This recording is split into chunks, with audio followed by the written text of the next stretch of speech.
Alors bonjour à tous, aujourd'hui chapitre 7 sur les expressions littérales. Sur cette vidéo, elle va partir de l'introduction, on va regarder l'activité 1, puis on complétera le texte de qu'est-ce qu'une expression littérale, on verra ce que c'est qu'une expression littérale, à quoi elle sert, et on regardera les conventions d'écriture de l'expression littérale, on arrivera aux actions aussi, qu'est-ce qu'on fait, qu'est-ce qu'on peut faire sur une expression littérale. Et enfin, on fera les exercices obligatoires, au moins le 2 et le 5, page 102. Au niveau du livre, ça se situe donc de la page 97 à la page 116, et je vous invite vivement à aller le consulter. À l'issue de ce chapitre, on saura produire une expression littérale, et on saura l'utiliser. Alors, pour l'introduction, voici un programme de calcul, choisis un nombre.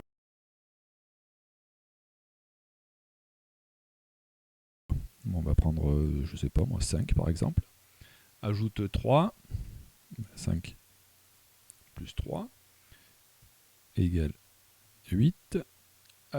Multiplie le résultat par 2, donc 8 fois 2 égale 16. Ajoute 4, 20. Retranche 2 fois le nombre de départ. Donc 20. Au départ, on avait pris 5. Donc 20 moins 5 moins 5 égale 10.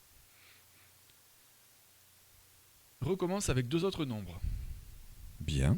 Alors on va voir, on va essayer avec ce coup-ci. 6.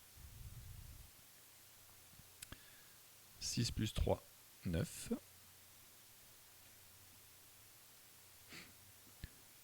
9 fois 2, 18. 18 plus 4, 22. Et retranche 2 fois le nombre de départ. 22 moins 6 égale 10. Et enfin, on prend avec un autre nombre. Donc là, on a pris 5, on a pris 6, on va prendre 1. 1 plus 3 égale 4.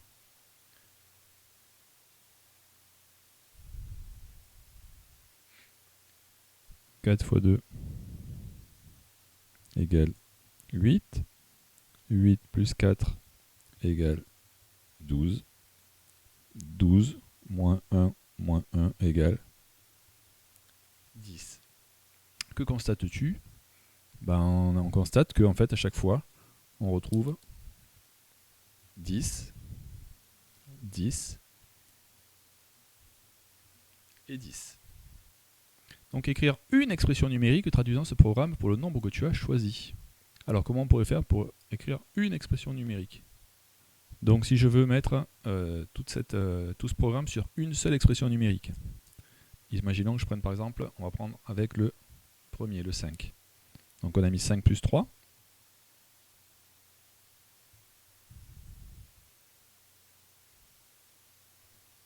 Entre parenthèses. On a dit qu'on lui ajoutait, on le multipliait par 2. Donc 5 plus 3 entre parenthèses, multiplié par 2.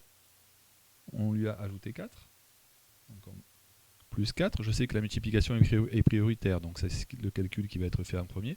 Sinon, je pourrais très bien aussi mettre des parenthèses pour m'en assurer, mais bon, on ne va pas surcharger l'expression. Donc 5 plus 3 fois 2, plus 4. Et je retranche 2 fois le nombre de départ. Moins 2 fois, donc le nombre de départ, c'est 5. Moins 2 fois 5.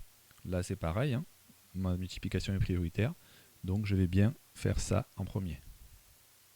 Maintenant, petit d, appelons n le nombre que tu as choisi. Dans l'expression trouvée au C, remplace le nombre que tu as choisi par la lettre n. Alors, on a le nombre choisi, on l'a ici, et on l'a ici. Donc on va le remplacer par la lettre n. Ça va donner quoi? Ça va donner n plus 3 fois 2 plus 4 moins 2 fois n. Maintenant, voyons l'activité 1, page 98. Alors là, pareil, je vous invite à mettre la vidéo sur pause et vous la regarderez quand vous aurez réalisé l'activité tout seul. Alors, on corrige. On a dit, pour décorer des piscines carrées, on fabrique des motifs à l'aide de carreaux de faïence. Les carreaux du bord et d'une diagonale sont gris, les autres sont bleus. Une petite piscine carrée de 6 carreaux de côté est représentée 6 contre. Donc, on vous montre en fait la vidéo, le petit dessin à côté, avec une piscine avec 6 carrés de côté. Combien y aurait-il eu de carreaux gris dans toute la piscine si on avait utilisé 8 carreaux pour le côté de la piscine? Alors, on peut faire un schéma, hein.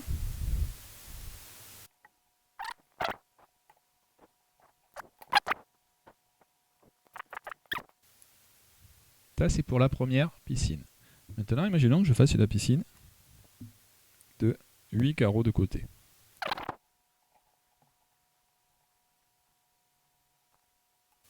On va compter le nombre de carreaux gris. 1, 2, 3, 4, 5, 6, 7, 8, 9, 10, 11, 12, 13, 14, 15, 16, 17, 18, 19, 20, 21, 22, 23, 24, 25, 26, 27, 28. 28 sur le bord. Et 1, 2, 3, 4, 5, 6. 6 sur la diagonale. 28 plus 6, 34. Donc il y a 34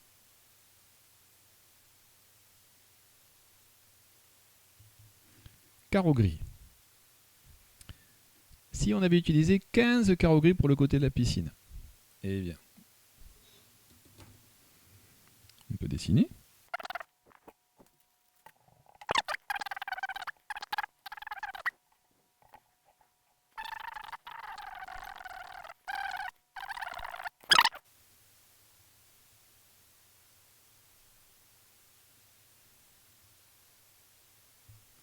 Alors bien entendu, j'ai fait un petit peu exprès de compter un par un. J'espère que vous aviez tous fait le raccourci de vous dire, on peut compter 1, 2, 3, 4, 5, 6, 7, 8, 9, 10, 11, 12, 13, 14. 14 fois 4, 56. 56, et puis après vous comptiez cela et vous trouviez donc les 69. Bien, donc là j'ai trouvé mes 69 carreaux gris. Et même question pour 543 carreaux gris. Alors est-ce que je vais m'amuser à faire le schéma? Bah non, bien entendu. Comment je vais pouvoir faire? Alors, voyons voir. On a dit que là, la piscine avait 15 carreaux de côté et j'avais 69 carreaux gris. Sur les premiers, on va mettre comme ça on va tout voir. Voilà. J'avais 34 carreaux gris pour 1, 2, 3, 4, 5, 6, 7, 8 carreaux de côté. Et là, j'ai 6 carreaux. 6 carreaux de côté. Et j'ai, on avait dit, 1, 2, 3, 4, 5, 6, 7, 8, 9, 10. Et là, j'ai 24 carreaux de côté. Alors par exemple, j'ai donc 6 moins 1 fois 4 plus 6 moins 2. D'accord? Donc 6 moins 1, ça fait 5. 5 fois 4, 20. 20 plus 4 égale 24. Alors voyons si ça marche pour mon... La deuxième solution, voyons si ça marche pour mon carreau à 8 carreaux. Voyons si ça marche pour ma piscine avec 8 carreaux de côté. On va faire 8 moins 1 multiplié par 4 plus 8 moins 2. Donc 8 moins 1, ça fait 7. 7 fois 4 plus 8 moins 2, 6. 7 fois 4, 28. Plus 6 égale 34. Et c'est bien ce que j'avais au départ. Et enfin, pour celui-là, si j'ai 15 carreaux de côté, 15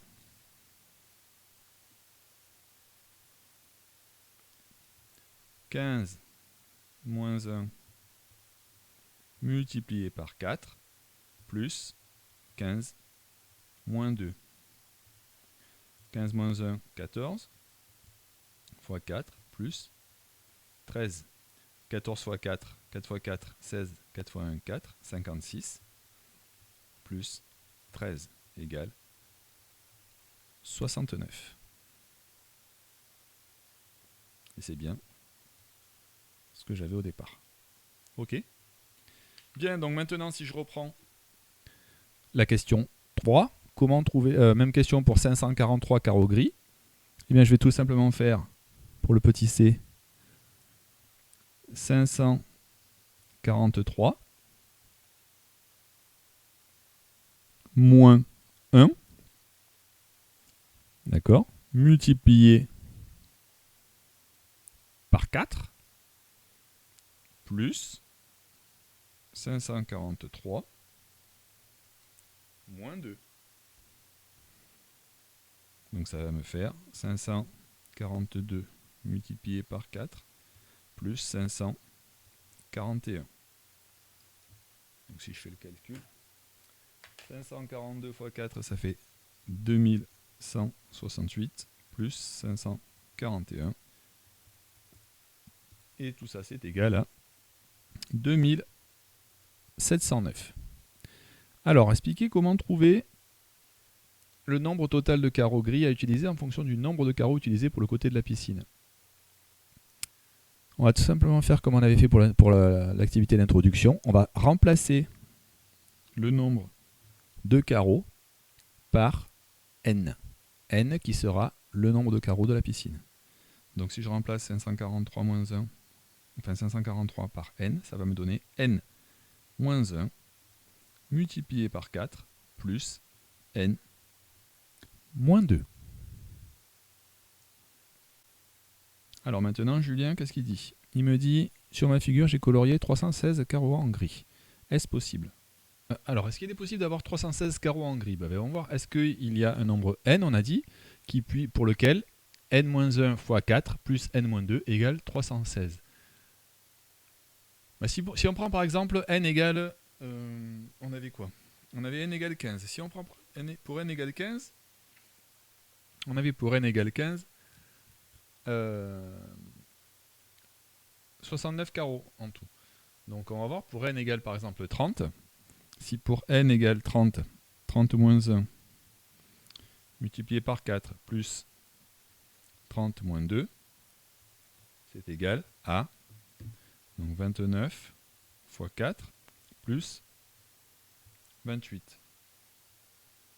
29 fois 4, c'est égal à 116, plus 28, c'est égal à 144. Trop petit. Si je prends maintenant le double, 60. 60 moins 1, multiplié par 4, plus 60 moins 2. Ça fait quoi? Ça va faire 59 fois 4, plus 58. C'est égal à 294. Prenons 62.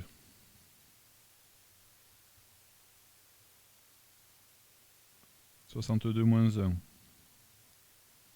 multiplié par 4, plus 62 moins 2. Donc ça, c'est égal à 61 fois 4. 304. Si je prends 63,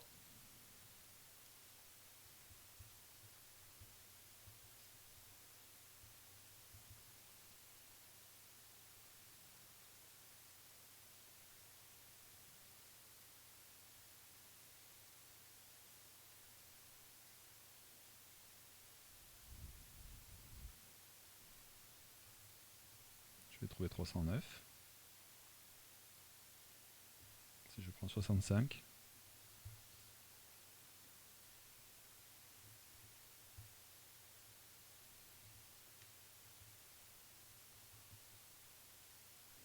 je vais trouver 319. Donc on va prendre 64. Ça pourrait marcher, on va voir si ça marche pour 64.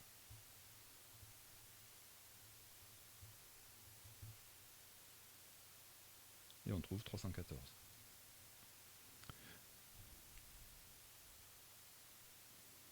On trouve 314.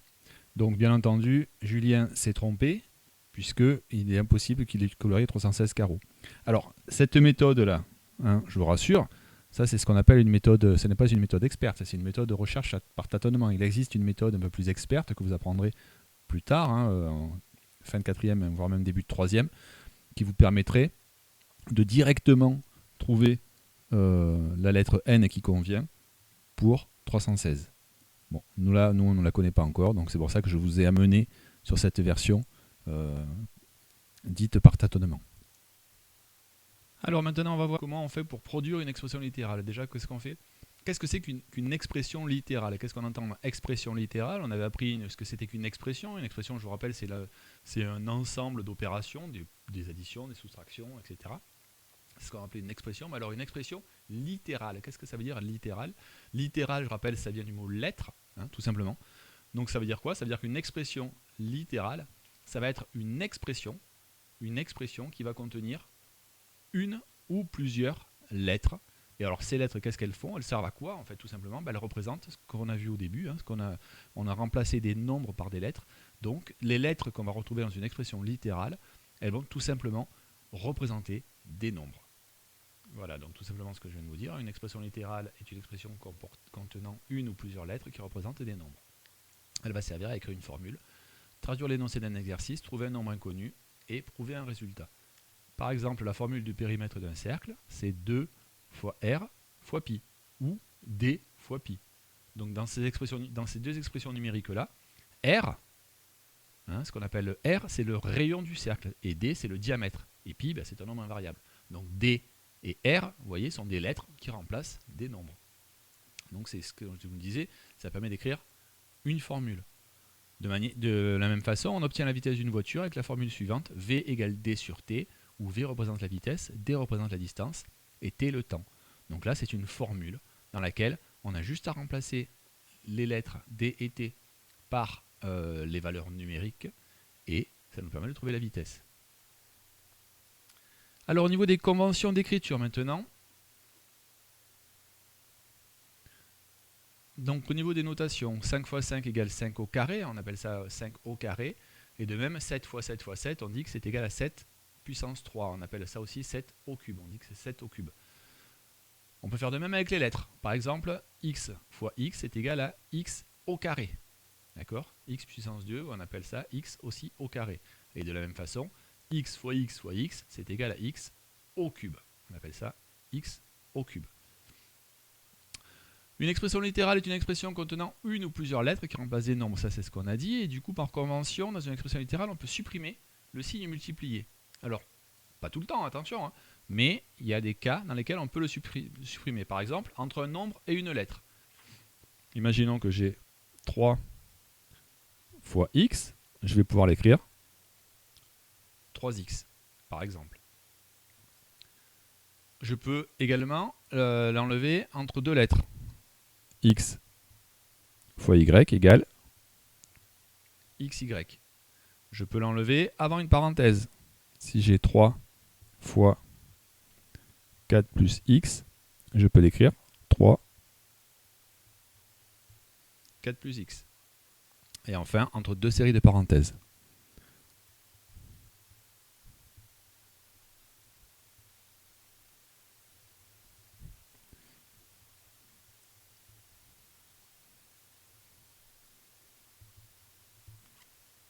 Voilà, par exemple, x plus 2 fois 3 plus y égale x plus 2 facteur de 3 plus y. Donc tout ça, on le voit dans un exemple. Je vous ai fait un tableau en dessous. Vous aurez qu'à le parcourir. On va le parcourir ensemble. Le produit de 6 par a, le produit de 6 par un nombre a, par exemple, c'est 6 fois a. Et on va l'écrire simplement 6a. Par contre, attention, on ne peut pas supprimer le signe fois entre deux nombres. Par exemple, si j'ai 8 fois 7, je ne peux pas l'écrire 8, 7, sinon ça fait 87, bien entendu. On peut supprimer, on a dit aussi... si je mets 2 fois 9 fois x, ça fait 2 fois 9 fois x, je peux l'écrire 18x. Le produit de a par b, donc a fois b, je peux l'écrire ab. Le produit de 10, par exemple ici, par une parenthèse, c'est 10 fois 4x plus 1. Vous voyez qu'ici, je l'ai supprimé. On dit aussi que on appelle ça 10 facteur de 4x plus 1. Le produit de x moins 2 par 3, donc x moins 2 multiplié par 3, je l'ai mis... J'ai mis 3 facteur de x moins 2. Vous remarquerez qu'on n'écrit pas x-2 fois 3. On met toujours les petits facteurs devant. D'accord? Le chiffre, là, je le mets devant. Et enfin, le produit de x plus 1 par 2x moins 3, donc x plus 1 fois 2x moins 3, je l'écris x plus 1 facteur de 2x moins 3. D'accord? On le lit x plus 1 facteur de 2x moins 3. Remarque, si j'écris un résultat en fonction de x, par exemple, c'est écrire une expression littérale contenant la lettre x. Par exemple, si j'ai choisi un nombre x, je l'ai multiplié par 3, puis j'ai ajouté 7. Si je veux écrire le résultat en fonction de 7, je vais tout simplement écrire 3x plus 7. D'accord? Maintenant, on va voir les exercices obligatoires, donc le 2 et le 5, page 102, puis on s'arrêtera là sur ce chapitre, sur cette vidéo. Donc je vous invite tout simplement, on va voir les énoncés ensemble, je vous invite à mettre la vidéo sur pause, faire l'exercice et après vérifier la correction. Allez, on corrige. Donc on me dit, pour chacun des problèmes de calcul, nommer n le nombre choisi, puis écrire une expression littérale correspondant au programme. Donc voyons voir pour le programme 1.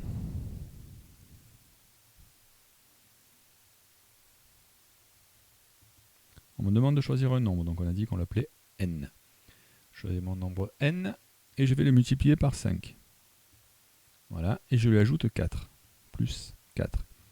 On a vu que quand j'avais une expression du type 6 multiplié par a par exemple, donc n est multiplié par 5, je pouvais supprimer le signe multiplié.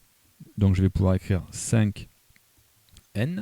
Je rappelle que je mets toujours, on l'avait dit, hein, on n'écrit pas x8, mais on place toujours le nombre avant la lettre. Donc le nombre avant la lettre, plus 4. Voyons maintenant le programme numéro 2.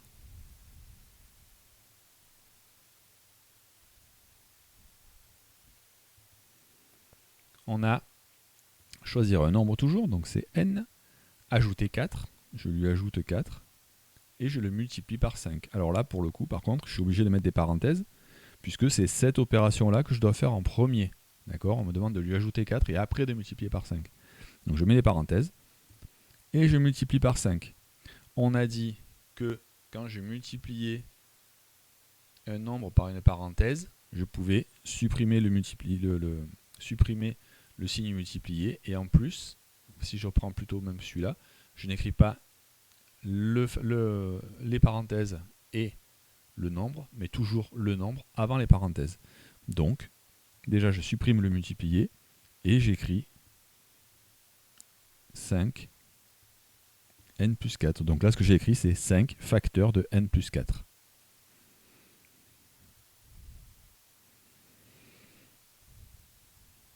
Voyons le programme 3. Choisir un nombre, toujours, n, soustraire 7, je lui enlève 7, et doubler le résultat. Ça veut dire que tout ça, là, je dois le multiplier par 2. De la même façon que ce que j'ai fait ici, je vais placer le 2 avant. Donc j'ai écrit 2 facteurs de n-7. Et enfin le programme 4.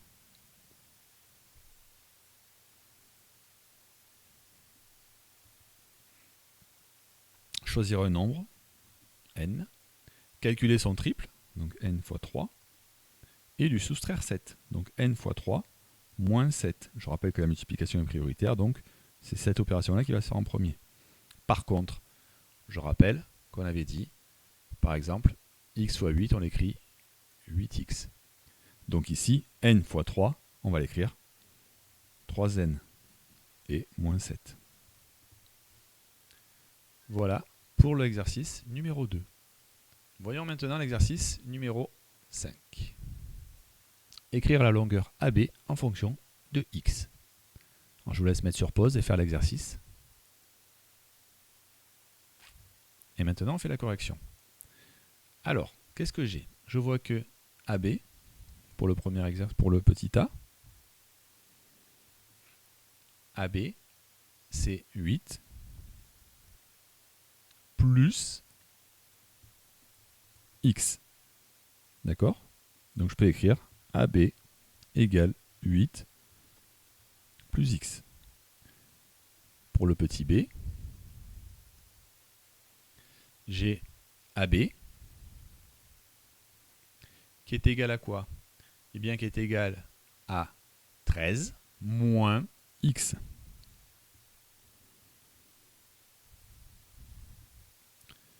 Pour le petit c, AB égale, alors là je vois que j'ai 1, 2, 3, 4, 5, 6 fois la même valeur de x, donc AB égale 6 fois x, mais on avait dit que justement on ne l'écrivait pas 6 fois x, mais plutôt 6x.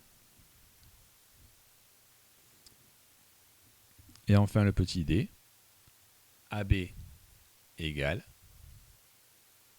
13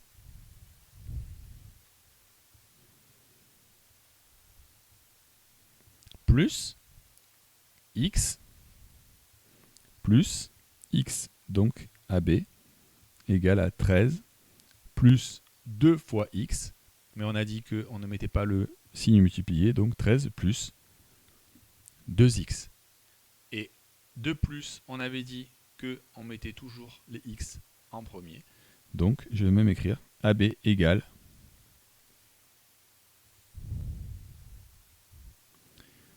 2x plus 13. Alors, c'est la même chose, hein, on est d'accord, c'est pas, si vous mettez ça, c'est pas faux. Mais on va dire qu'il y a des conventions d'écriture qui font qu'on met toujours d'abord les lettres, puis après les nombres sans lettres. Voilà.